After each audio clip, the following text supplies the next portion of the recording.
Hi, Chapter 13. It's so exciting to read this again. So Eleanor fell asleep, and what happens, of course, is a dream that leads us a little bit closer to finding out what happened to Ned and Nora. This one is called The Gift of the Mirror. Now here is the mirror that she says she can see from her bed. There we go. I like these drawings. Okay, see what it has to say. Oh, Graham's Storytime, The Diamond in the Window, Chapter 13. They were very small. They were walking across a marble plain. It was the dresser top. Ned and Nora were walking ahead of them, not far away. It was dark, but Eleanor could see them dimly, and she could hear them talking. Ned had his arm up now, pointing at something. "Catch them," said Edward, and they started to run. Then Ned and Nora were gone. Eleanor stopped. Where were they? Eddie looked up at the big mirror frame. Had they climbed up to the shelves? If only he had brought a rope and some climbing spikes. Trevor Nosnibor would never be without a rope. He would carry one always attached to his belt, right next to his beautiful jackknife with its 6 or 7 different blades. Edward stood beside the mirror frame and felt idly around it for the handholds.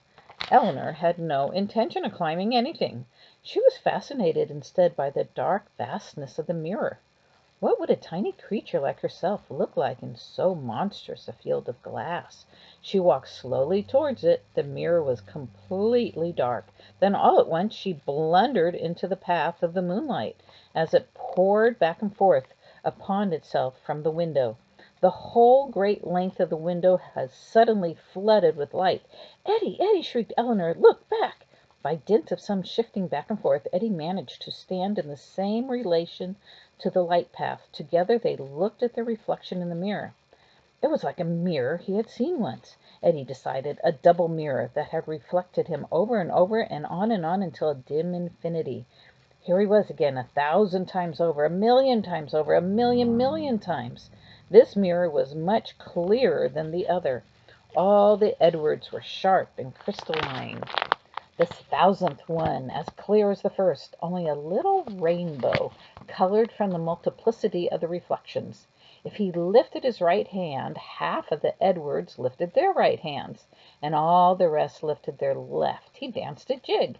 The 1,000,000 Edwards danced too. And Eleanor saw the same Eleanor over and over again. Each strand of her red hair, each freckle, infinity and perfectly repeated. The reflections were so perfect that it was almost as though there was no hard dividing glass in front of them at all. She walked forward and reached out her hand to touch it. It should be about here, but it was not. She crept forward again, pushing her feet ahead of her carefully, expecting to be brought up against an invisible wall. It must be right about here somewhere. She couldn't have passed it. Eleanor looked back. What? There was the crack in the marble that meant the end of the real dresser top and the beginning of the reflected one, and it was behind her. She whirled around. Where was Eddie? He had gone through too. And Eleanor turned back and felt with her hands in the place where the back surface of the mirror should have been. It was all soft, black, impalpable air, the enormous frame rising up on either side and melting with the blackness of the night. Doubtfully she looked again into the depths of the mirror world. Before them stretched the millions of Eleanors, the millions of Edwards, sparkling, brilliant, each in a glassy shaft of reflected light. The real Eleanor leaned over to get her brother. The millions of reflected Eleanors leaned over too. The real Eleanor whispered in the real Edward's ear. Ned and Nora must have come into the mirror. The millions of reflected Eleanors whispered, and the sound of their whispering was like a great shushing. Eleanor straightened up. So did all the others. The whispering sounded gradually became fainter and finally stopped. "It's just an echo," decided Edward. "They didn't really say anything." "Come on," said Eleanor. "Let's see if we can find Ned and Nora." They walked forward. It was like walking to a maze of mirrors. If you walked fearlessly straight ahead, you found yourself within the next mirror and approaching 2 others. You could choose either one, then go through that one to 2 more. Choose one of those and find 2 more. It was as though you stood at this moment at the apex of an infinite choice. But once they chose, they would have to stick to that part of the maze, and the further they went in, the harder it would be to get back. Which way had Ned and Nora gone? Edward studied. The first 2 reflected Edward's. Were they exactly alike, or was there something a little different in the expression of the left-hand one? Something ever so slightly disagreeable about the curve of the mouth. "That's the way you look when you're being stubborn," said Eleanor, chuckling and pointing to it. Then there were 2 Eleanors, too, to choose between. One of them stood beside the slightly stubborn-looking Edward. That one looked a little paler than the others. Why? Eleanor remembered that she had decided to powder her freckles. Now she could see a distinct chalky blotch on the nose. She looked at the other one. It had the usual complexion of freckles, the same ordinary Eleanor nose. Eleanor prodded Edward. "Let's try that one," she said, and grabbing his hand, she pulled him into the left-handed mirror, the one with the stubborn-looking Edward and the pale-looking Eleanor. "No," said Edward, "wait!" But it was too late now. They were inside. "I thought I caught a glimpse of Ned and Nora just then in the other mirror," he said crossly. "You did?" said Eleanor. She felt a little uneasy. She, too, had caught a glimpse of something as she passed through the mirror threshold, but it was within this mirror that she had seen it, just a momentary flash, a glimpse of a face grinning at her and beckoning. Was that foolish to think she had seen it, or was it really the Jack in the Box? You guys remember the Jack in the Box? "Look," said Edward. "They're stiff now, like statues." Their images were still there. They hadn't disappeared when Eleanor and Eddie stepped through the mirror sill, but they were no longer imitated them. They just stood motionless. They were absolutely perfect copies of the real Eleanor and the real Edward, nose for nose, ear for ear, eyelash for eyelash, cowlick for cowlick. Edward's reflection was like Edward, and there was just the merest hint of a stubborn look about the mouth. Edward looked in front of it and made the same look with his own. "You're frozen that way now," said Eleanor. Shyly then she looked at her own image and reached out a hand to touch its face. It was as soft and warm as her real face. She patted the powder on its nose and then smoothed it to either side a little to blend it in. As she did so, some of the freckles underneath began to show through. "Oh dear," said Eleanor. "I wish I had a little more powder." She looked around. There was no powder to be had. But there was another pair of Edwards and Eleanors. She looked quickly at the 2 new Eleanors. One of them had a shiny, washed-looking nose, but the other looked as though she had found the powder box, and there was a little wrinkle between the eyebrows that Eleanor thought looked rather, discontented, worldly-wise. Without even looking at the 2 Edwards, Eleanor dragged her brother after her through the side of the mirror where the freckleless Eleanor stood. Edward protested. They began to argue. The argument became a scuffle and then a fight, and they began yanking and dragging and tugging one another into new openings of the mirror maze. Sometimes Edward won, sometimes Eleanor, and they stopped looking at the images and just lurched and shoved each other among them. Then all at once Edward stopped fighting and looked at the frozen statue of himself into which he had stumbled. Like all the rest, it was brightly lit. He was looking at the back of it. There was something odd about the neck. Eleanor stared at it too. Slowly they walked around in front and looked at it in horror. It was Edward, all right, but an older Edward, a middle-aged Edward, a dreadful Edward. The stubborn expression that had been boyish and soft about the mouth at the first Edward was cast now into a grim tightness, a rock-hard bluish line. The eyes were shadowed and dark and lifeless, and the whole face was seamed with ruthless, ugly lines. "I don't like it," cried Edward. He touched it. It was as warm and real as the first. Then he gave his sister a frightened glance, and together they turned to look at the Eleanor that matched this version of Edward. Eleanor took one look and covered her mouth with her hands. Her image was worse than Edward's worse. "Oh, no, no, no!" screamed Eleanor and turned to escape. "Choose, choose," she said. "Oh, let's be careful how we choose." Together they stared at the new pair of images. But there was no choice. There was only one more set. One Edward, one Eleanor, a frightening, savage Edward, and a terrible, tawdry Eleanor. They turned this way and that, looking for other pair images, but there were no more. They had come so far in the wrong direction that they could no longer choose at all. They could only one way. The choices had shriveled down to one alone, and that was no better than any at all. Or could they go back? They hadn't tried that yet. And when they did, the lights went out. All was in blackness. They groped behind them in the dark. Would the mirrors be frozen up behind them, walling them in? That wouldn't be fair.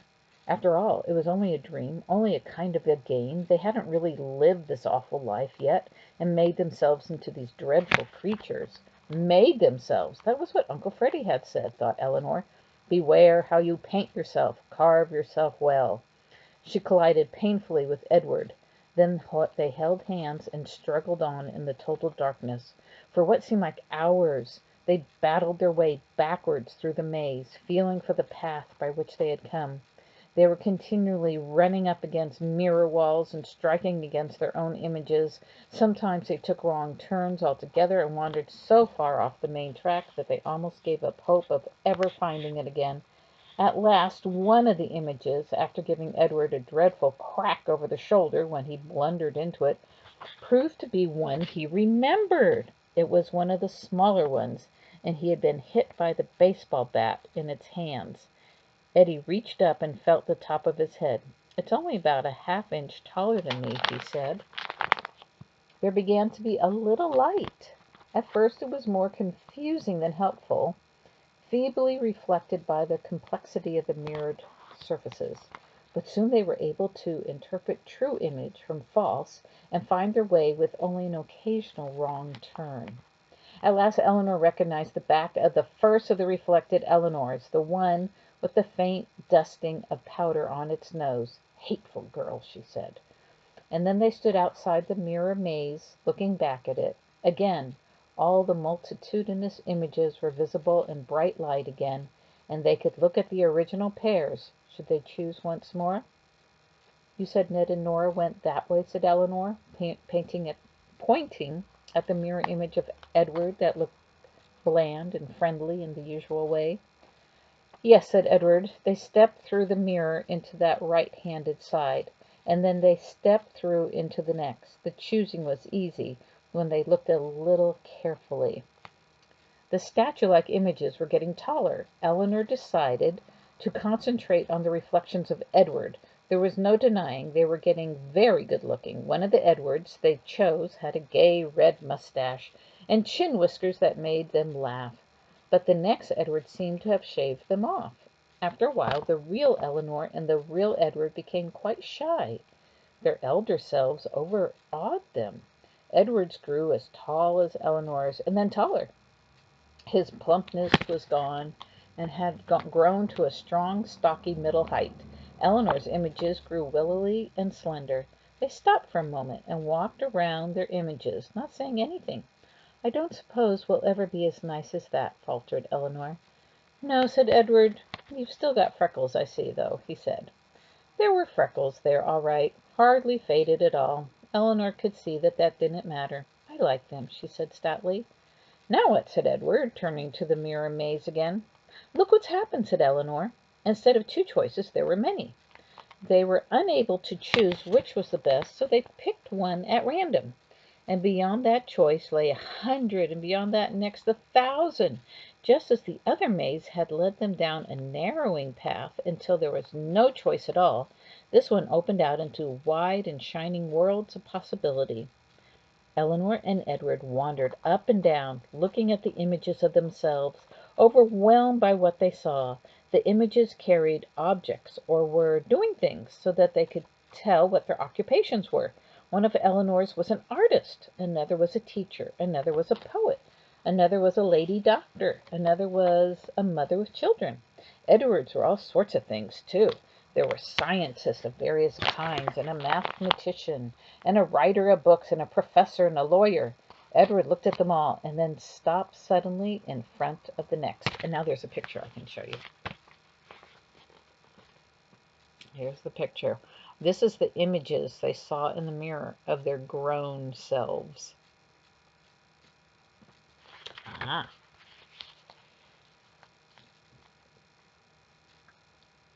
Edward looked at all of these, then stopped suddenly in front of the next. This one was very dashing. It was dressed in a kind of romantic, swashbuckling way, with high leather boots and short trousers with a pith helmet. There were all sorts of useful tools hanging on his belt, including a complicated jackknife that simply sprouted blades. Edward could see all the blades quite clearly. There were 3 ordinary knife blades, a screwdriver blade, a can opener, a leather punch, and a corkscrew. There was even an infinitesimal pair of scissors. What a magnificent tool! Who or what was this image supposed to be? Then Edward spotted the coil of rope dangling neatly from its belt, and he knew it was none other than Trevor Nosnibor. And next to Trevor was another odd one. Edward couldn't make it out. It was sitting at a big desk studying a pile of papers. Edward stooped over and looked up at the face. There was something about it he liked. But what? The red hair was receding a little bit from its brow, and the eyes, concentrated on the papers before them, had a determined, courageous look. Edward stood up again. He didn't know which of them to choose. Eleanor didn't have to think. She liked all of the reflections of herself, but she chose the one that had the children. Edward lingered in front of Trevor Nosnibor, looking at his gorgeous jackknife and the neatly coiled rope. Trevor was wondering and inviting, but Edward found himself turning away from him to walk through the mirror towards the Edward who was sitting so quietly at the big desk. There was something about that one that attracted him, something that seemed more daring and brave even than Trevor himself. "Oh, Edward," whispered Eleanor in awe, "look at you." His new image was the President of the United States. Truly, Edward looked at it and felt himself turning scarlet. He turned red. "Well, look at you, too," he said. Like his own, Eleanor's image was older, but it was very beautiful. There were graying streaks in her hair, and she was surrounded by grown sons and daughters, and her face had a combination of freckles and wrinkles, so wonderful and radiant and shining. Was handsomer even than her own handsome children. Surprisingly, she looked very much like Aunt Lily. "And look at the mirrors opening out from here," said Eleanor. From each one of the sons and daughters, new mirror mazes opened out, and they could see that each of these children would walk naturally and easily along the right side of the maze, each one drawing out his own private infitude, the correct thread through the labyrinth, painting and carving himself with sure hands. But out from the new Edward there opened a range of possibilities of more awful kind. His were not personal possibilities, but possibilities for the world. Some were very bright, and some were very dark indeed. Edward couldn't bear it any more. He looked down at the small length of himself, with his short legs, and his dirt under his fingernails. "Let's not look any more," he said. But before they turned to go, one of the images spoke to them. It was Trevor. He called to Edward, and his voice was kind of an echo in it, as though he were calling from far away, all the way down the corridors of years of time that have passed through. "Edward," he said. Edward looked up at his rejected image, feeling a little guilty. Trevor was smiling sadly at him. Then Trevor reached down and unfastened something from his belt. He reached his hand far, far out across the intervening space towards Eddie. Eddie reached out too. His finger-tips touched those of his image and took the object from them. He looked down at it. It was the jackknife. "I don't need it any more," said Trevor Nosnibor in the far-away echoing voice. Edward, overcome by feelings he could not express, looked up to say thank you, but the image of Trevor was retreating. All the images in the mirror maze were rushing away from them, sweeping back into time from which they had come. And Eleanor and Edward were being swept back too. Back they went, out of the mirror, out of sleep, back into the beds in the tower room of the house on Walden Street, to wake up in the present and the ordinary October morning and sit up and look at each other. Edward saw a red-headed girl with tangled hair, groping for her glasses, her snub childish nose generously freckled. Eleanor saw a small boy in rumpled pajamas, a boy so short that his legs still came only halfway down the bed. Then they both looked at the big mirror across the way. It was the same it has always been, a single sheet of glass innocently reflecting their two heads, and the window and the diamond and the yellow tops of the elm trees out of doors. Edward looked down at his hands. They were folded together, clenching over something. Slowly he opened them, and there was the gift of the mirror. Trevor's knife was really there. Edward was delighted with it. The gift might not be worth a king's ransom or a barrel of tax money, but it was a treasure that went to his heart. He would not let himself think about the other Edwards, the august Edward behind the desk in the dream. That was too great a weight to carry to his head. Instead, he could play with being Trevor Nosnibor for a long time yet. Happily, Eddie pulled the blades in and out and examining them. Had Ned, too, received the gift from the mirror? Could it have been as fine as this one? Eleanor didn't mind, either, that the dream had produced no jewels. She padded across the floor to the dresser and leaned on its marble top. Critically she examined her freckles in the mirror. Then she smiled. They weren't so bad after all. It wasn't worth going to the trouble of stealing Aunt Lily's powder. Let the freckles glow. Wow. It's getting kind of weirder and weirder. See you later.